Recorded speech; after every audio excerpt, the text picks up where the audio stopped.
মকর সংক্রান্তির পুণ্য স্নানের আগেই বিপত্তি গঙ্গাসাগর মেলায়। শুক্রবার ভোরে কপিলমুনির আশ্রম সংলগ্ন 2 নম্বর রোডে ভয়াবহ অগ্নিকাণ্ডে একাধিক অস্থায়ী ছাউনি পুড়ে ছাই হয়ে যায়।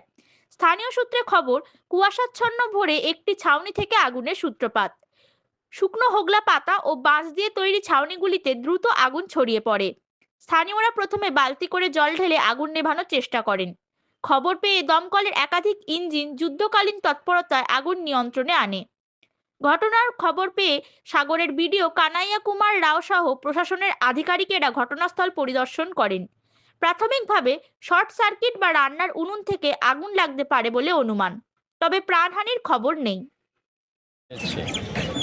এবং এই খবর পাওয়ার সাথে সাথে ফায়ার ব্রিগেডের লোকজনরা সঙ্গে সঙ্গে এখানে এসেছে এবং আমাদের মাননীয় বিডিও সাহেব, এডিএম সাহেব থেকে শুরু করে পুলিশ প্রশাসন এবং ডিপার্টমেন্টের সমস্ত আধিকারিকরা ঘটনাস্থলে ওরা পৌঁছেছে এবং অত্যন্ত দ্রুততার সাথে যাতে এটাকে পরিষ্কার করা যায়, কারণ এটা হচ্ছে আপনাদের সাংবাদিক বন্ধুদের থাকার জায়গা।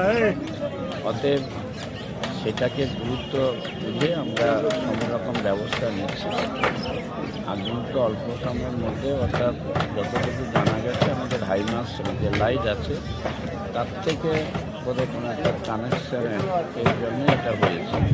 প্রথমে ওরা দেখতে পায়, আমাদের যারা মাইক দিয়েছে তারাই এটা দেখতে পেয়ে তারাই চিৎকার করে।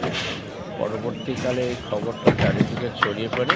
আমাদের পুলিশ প্রশাসন, ব্লক অফিস এবং তাছাড়া আমাদের এডিএম সাহেব সবাই নজরে খবরটা পৌঁছয়। কারণ আপনি জানেন এই ভোরের দিকে স্বাভাবিকভাবে মানুষ একটু ঘুমিয়ে পড়ে, কিন্তু ফায়ার ব্রিগেড আজকের যে কাজ করেছে, যে উল্লেখযোগ্য কাজ করেছে, আমি তাদের কর্মচারীদের, ফায়ার ব্রিগেডের কর্মচারীদের আমি আন্তরিক ধন্যবাদ, কৃতজ্ঞতা না জানিয়ে পারছি।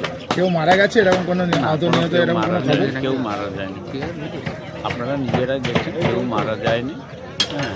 ইতিমধ্যে খুব দ্রুততার সাথে, যেহেতু এটা হচ্ছে সাংবাদিকদের থাকার জায়গা, যেহেতু খুব দ্রুততার সাথে আমাদের পিএইচজি ডিপার্টমেন্ট এবং টোটালটা তারাও আশ্রয় করেছে এবং টোটালটা মনিটরিং করছেন আমাদের এডিএম সাহেব, বিডিও সাহেব, ওনারা টোটালটা মনিটরিং করছেন। পুলিশ প্রশাসন তারাও করছে।